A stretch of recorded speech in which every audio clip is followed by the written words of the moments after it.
下地狱！现身碎影，杀我门人，还残杀少门，神！这天才这种东西，往往会……这已经不是你现在的玄。我就是想来告诉你，你能接下来的了。 Ketika serangan dilancarkan, Yunce membuat 2 klon untuk menghadapi mereka. Dan rupanya klon itu mampu membuat mereka sampai mundur. Apalagi Venezia terkejut karena pedang Yunce telah berada di ranah Emperor Mistik.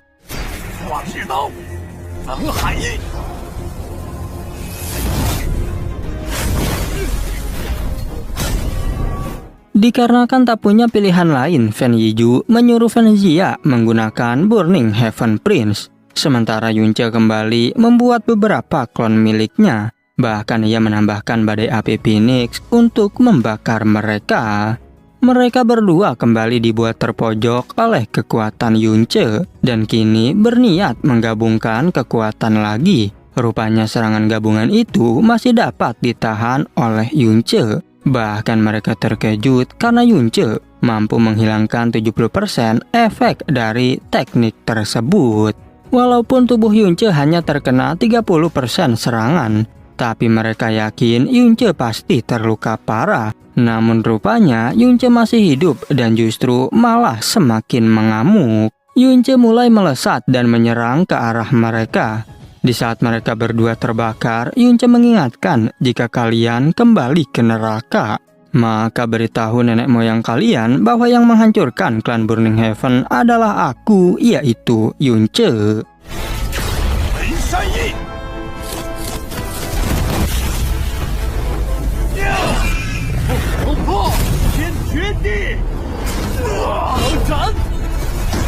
Setelah membantai mereka, Yunce berniat untuk pergi. Karena bagaimanapun juga energinya sudah terkuras sangat banyak. Sementara kini semua murid kebingungan karena 2 orang terkuat di sekte mereka telah dikalahkan. Apalagi Grand Elder Venezia kini telah mati.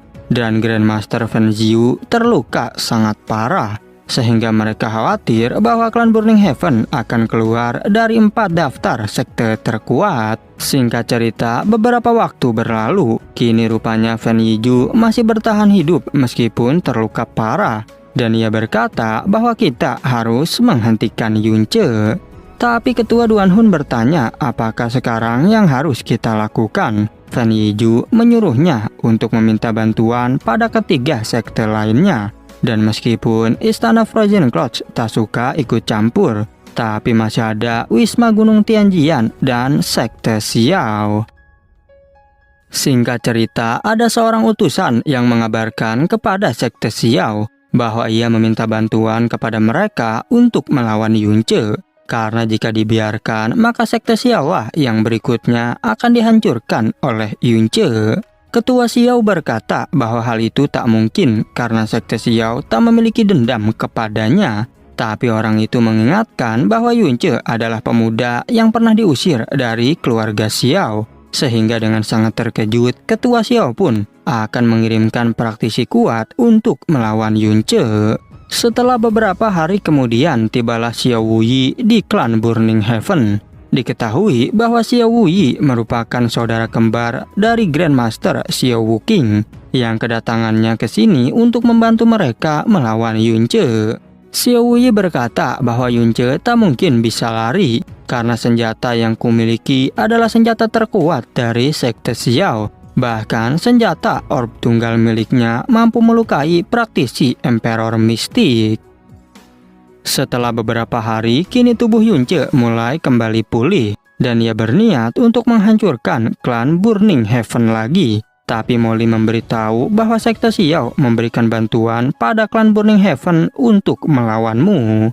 Meskipun begitu, Yunce tetap menuju ke sana tanpa rasa takut sedikit pun. Dan sesampainya di sana, ia lagi-lagi menantang semua orang. Bahkan hal itu membuat para murid tak percaya. Karena bagaimana mungkin luka di tubuh Yunce bisa pulih dengan cepat.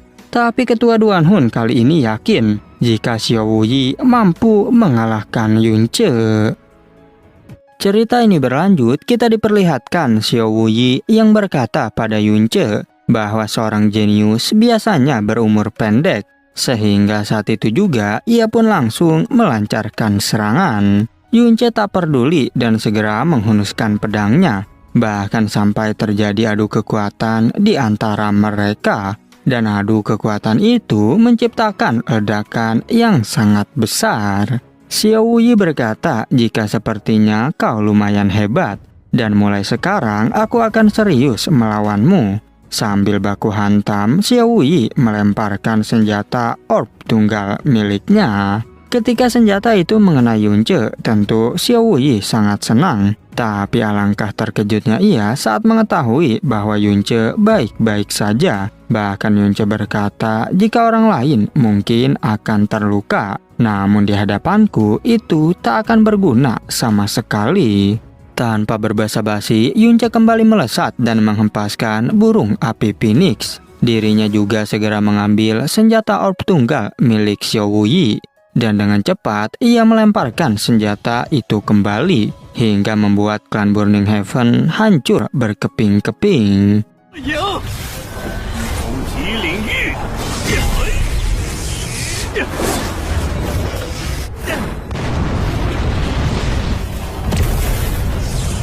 Tak berhenti sampai di situ, Yunce pun membantai semua orang yang tersisa. Bahkan ia melepaskan api Phoenix sekali lagi ke arah mereka. Sehingga lenyaplah sudah klan Burning Heaven yang terkenal sangat kuat. Jui Chen sangat kesal dan mencoba untuk menyerang Yunce. Tapi hal itu dapat dengan mudah dihalau olehnya. Bahkan kini Fan Jui Chen lah yang dibuat tersungkur. Yunce berkata bahwa lebih baik kau simpan tenagamu. Lagi pula kau bukanlah lawanku. Dan untuk sekarang aku akan mengampunimu karena bibiku yang memintanya. Tapi jika di masa depan kau ingin balas dendam, maka datanglah kepadaku. Di saat Yunce pergi, Jui Chen menyuruhnya untuk berhenti. Dan ia sangat kesal karena dirinya telah kehilangan segalanya. Bahkan ia berjanji pasti akan membalas dendam kepada Yunce.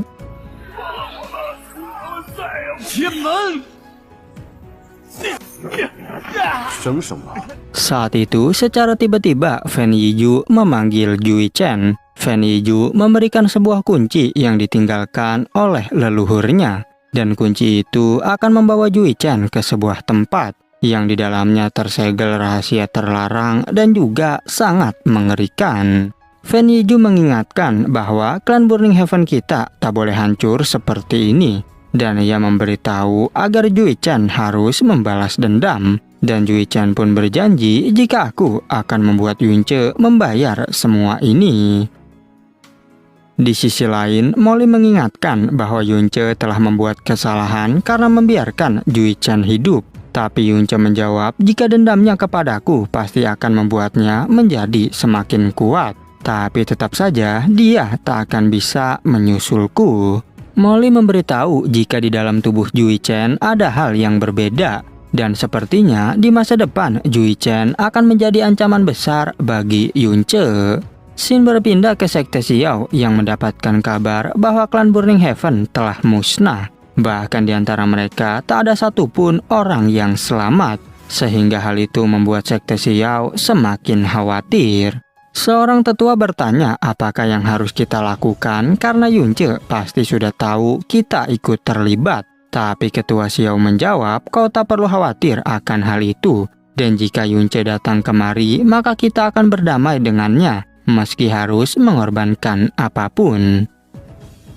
Tak hanya itu saja, jika memang harus bertarung, maka kita akan mengeluarkan semua senjata. Sekaligus membakarnya bersama-sama dengan tubuh Yunce. Karena bagaimanapun juga, Sekte Xiao kita tak boleh dihancurkan. Kemudian ada kabar lain bahwa Sword Sign Ling Tiani telah pergi tadi malam.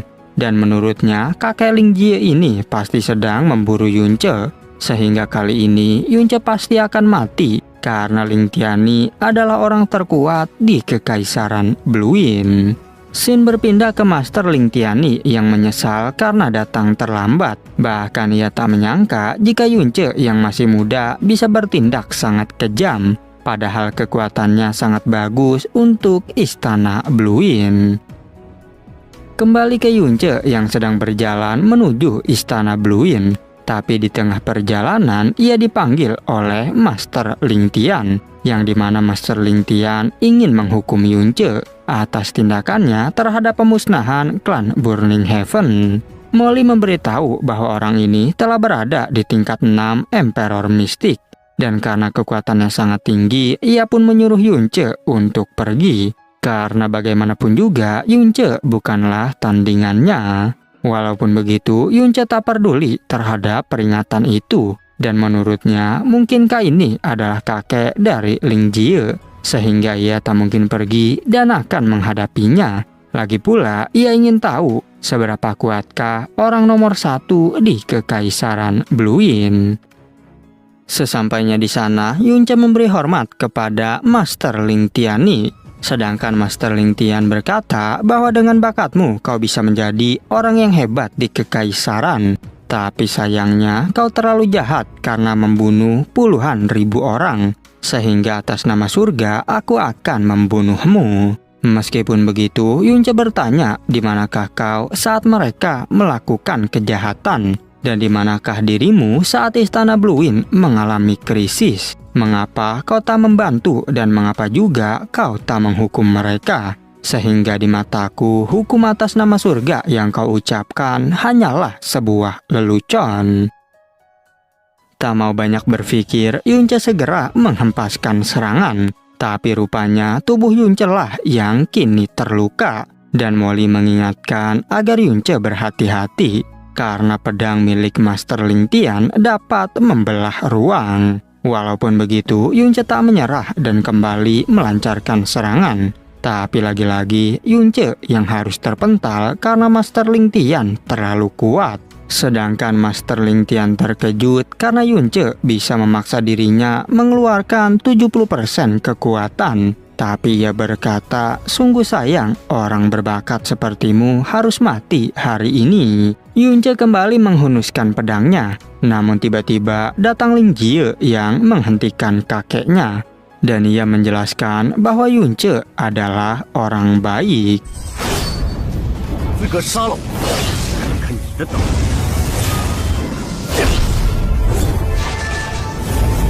Ling Jie berkata bahwa klan Burning Heaven lah yang telah memprovokasinya lebih dulu. Tapi kakeknya tak peduli dengan ucapan Ling Jie. Lagi pula, dosa yang dibuat oleh Yunce sudah terlalu besar, sehingga tak mungkin bisa dimaafkan. Ling Jie memberitahu bahwa Yunce adalah bos yang aku kagumi. Dan jika kakek ingin membunuhnya, maka bunuhlah aku terlebih dahulu. Hal itu pun tentu membuat kakeknya terkejut dan sangat tak menyangka. Yunce berterima kasih karena Ling Jie sudah membelanya. Tapi masalah ini akulah yang akan menyelesaikannya. Ling Jie pun mengerti dan segera mundur dari sana. Kemudian Master Ling Tian kembali melancarkan serangan. Begitu pula dengan Yunce yang mengeluarkan teknik api penghancur. Bahkan teknik itu membuat Master Ling Tian terkejut menyaksikannya. Dan benar saja serangan dari Yunce mampu membuat pertahanan Master Ling Tian seketika hancur. Dan ia merasa khawatir karena energi mistiknya sudah terkuras 40%. Sehingga jika Yunce berada di ranah Heavenly Mystic, maka diriku tak akan bisa menghadapinya.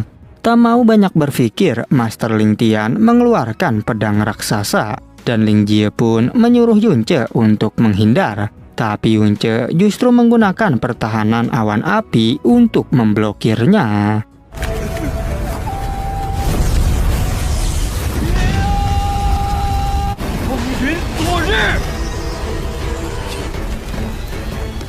Master Ling Tian semakin tak percaya bagaimana mungkin Yunce bisa memblokir serangannya. Dan karena semakin kesal, ia pun menyerangnya sekali lagi. Tapi secara tiba-tiba muncul Qing Yue yang membekukan pedang tersebut. Yunce sangat terkejut, begitu pula dengan Master Ling Tian. Dan Master Ling Tian tak menyangka jika murid berbakat dari Istana Frozen Clouds hadir di sini. Tapi Qing Yue menjawab bahwa Master Ling Tian terlalu berlebihan memuji diriku. Qing Yue menjelaskan bahwa Yunce bukanlah orang jahat, jadi bisakah Master Ling Tian melepaskannya? Master Ling Tian bertanya, apakah ini keinginan pribadimu atau keinginan sektemu? Qing Yue menjawab bahwa ini adalah keinginanku sekaligus keinginan istanaku. Tak hanya itu, Yunce juga telah berbuat baik kepada istanaku, dan sebagai istrinya, aku tak akan tinggal diam. Walaupun begitu, Master Ling Tian tentu menghormati istana Frozen Clouds, tapi kesalahan Yunce memang tetap tak bisa dimaafkan.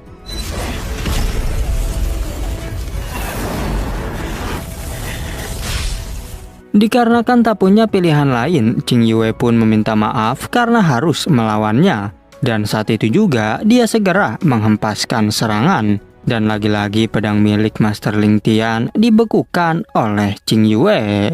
Ketika pertarungan berlangsung, Master Ling Tian merasa bahwa ini bukanlah seni Frozen Clouds biasa. Dan rupanya Ling Jie juga terkejut karena seni ini adalah seni Frozen and Divine. Bahkan 1000 tahun lalu, seni ini mampu mengalahkan leluhur dari Wisma Gunung Tianjian. Master Ling Tian lagi-lagi sangat menyayangkan jika murid berbakat harus mati di tanganku. Dan ia pun kembali melancarkan serangan, sehingga terjadilah adu kekuatan di antara mereka.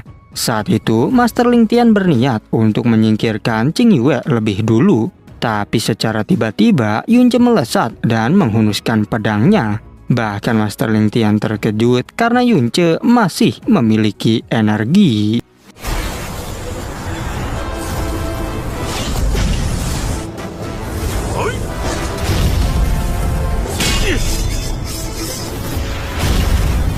Yunce berkata pada Qing Yue untuk bekerja sama, dan Qing Yue pun percaya kepada suaminya itu. Apalagi dengan bantuan Qing Yue, meskipun Yunce telah kehabisan energi, tapi mereka masih ada peluang untuk menang. Tak perlu berbasa-basi, Yunce kembali mengeluarkan darah Phoenix. Dan ketika terdapat kesempatan, ia segera menyuruh Qing Yue untuk menyerang. Tapi Master Ling Tian memberitahu bahwa kekuatan domainmu tak berguna di hadapanku. Walaupun begitu, Yunce tak peduli dan ia tiba-tiba mengeluarkan domain Dewa Naga. Dan kini membuat Master Ling Tian semakin tak percaya. Bahkan di dalam alam bawah sadarnya, Master Ling Tian ingin bersujud pada Yunce. Karena menurutnya kekuatan Yunce sudah berada di luar nalar. Dan benar saja, secara tiba-tiba serangan Yunce berhasil mengenainya. Bahkan kini ia menambah satu serangan lagi yang membuat Master Ling Tian tersungkur. Dan hal itu juga menyebabkan dataran di sana hancur seketika.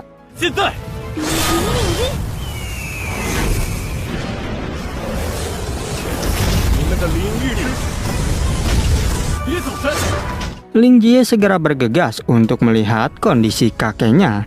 Tapi kakeknya menjawab bahwa aku baik-baik saja. Namun ia merasa bahwa serangan terakhir Yunce telah menunjukkan belas kasihan. Bahkan saat ini diriku bukanlah tandingannya. Tak hanya itu, Master Ling Tian juga berpikir jika sepertinya Yunce bukanlah orang jahat. Dan kemudian Ling Jie mengajaknya untuk kembali. Sedangkan Qing Yue khawatir dengan luka di tubuh Yunce. Meskipun begitu, Yunce menjelaskan bahwa ini hanyalah luka kecil. Tapi secara tiba-tiba ia kehilangan kesadarannya. Sehingga Qing Yue pun harus membawa Yunce kembali ke istana Bluewind.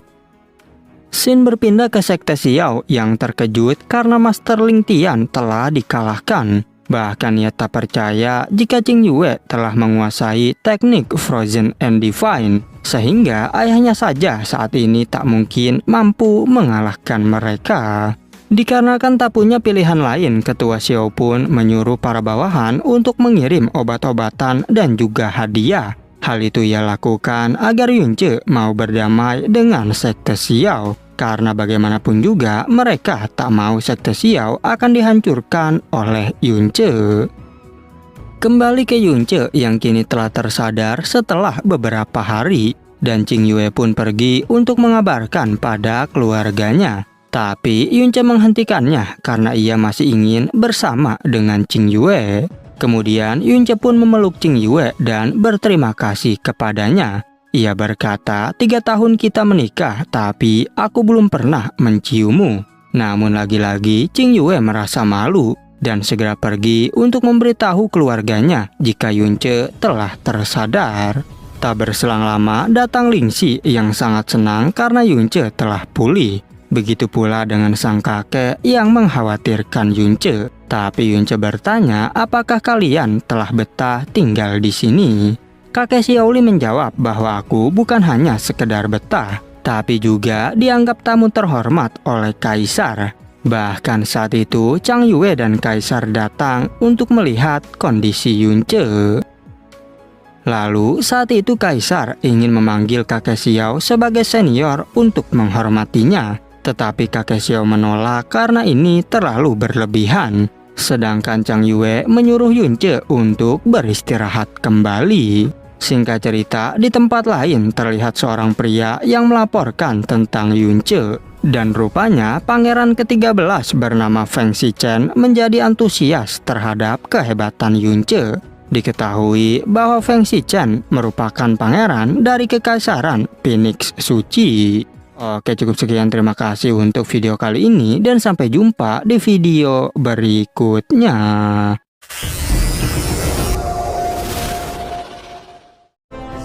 下地狱！